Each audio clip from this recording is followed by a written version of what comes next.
the structure around the relationships? Mm-hmm. Well, it depends on the job. Mm-hmm. Not everybody needs to have good people skills. This looks like my son. He likes, his way of communicating is that he wants someone to read his mind instead of having to express words. And is again the technical side. That sounds like my wife. I think that's what my wife says about me. Maybe that's where your son gets it from. I don't know. Yeah, I think they're very similar. Bring up your I score, Greg. Then I get irritated, and I communicate real well, but nobody likes it when I do that. But here's a person. He's actually a CPA, and the technical side, the rules, is quite high. This person is never going to break the rules, going to go by the book. This is their pace, how well or how quickly they accomplish their job. So this person is going to have a very high consistency in doing what they're doing. Would this be a person who would take initiative or mainly just follow the process?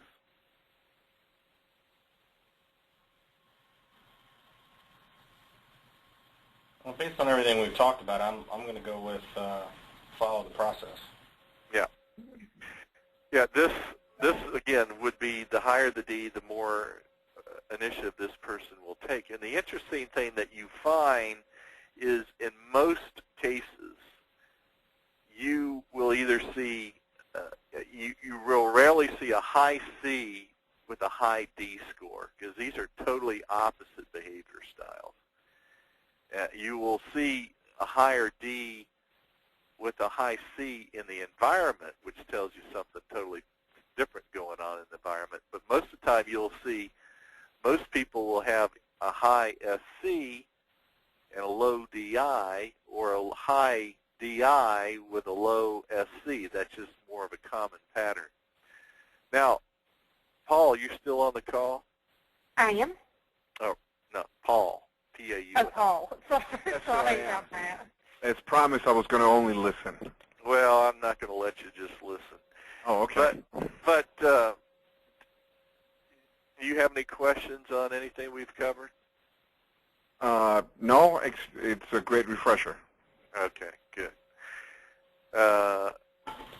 Yeah, hopefully, again, when we start seeing more and more graphs, again, when you see this, and for example, if you have a test question and you see a graph like this, and it's going to ask you, what are some of the words you're going to see that would describe this person? What you can do is either turn to Chapter 5, or you can turn to this page in the report and see some of the words that describe this person. So, for example, let's look at this individual. And this goes back to Brendan's comment about how much attention do we pay to the adapted style. This is, again, what did I call this graph? Something they wear. What was the word I used? The mask? Mm-hmm. This is the environment. This is what they're adapting. So if you see 35 or more point shift, what do you think might be going on in this environment? How is this person's behavior changing right now? Just tell me, what's your analysis of what could be going on? Well, just intuitively, I would think that the bigger the deviation, the more emotionally draining it would be on somebody to adapt to that work style every day, because it's so far away from how they are naturally. Good. That could be the result. What could be causing that adaptation? They're in the wrong job? Could be. Work environment is triggering that. Yeah. And when you see someone who's predominantly a high D with sort of low ISC, and you see their blue going up, it's definitely an environmental, something in the environment is going on. Here's some things that could possibly be causing that. Number one, he could be going to the job. It's been a pleasant work environment, and someone in the company says, well, sorry guys, we're having layoffs. Wing! There goes this is their fear factor lying many times. And when someone becomes more fearful, do you think they when we think about in Maslow's hierarchy of needs, do you think they become creative and innovative when that blue line goes up? No. No. So this is causing this person to worry, to be tense, to be fearful. Or it could be, as I think some Brendan said, is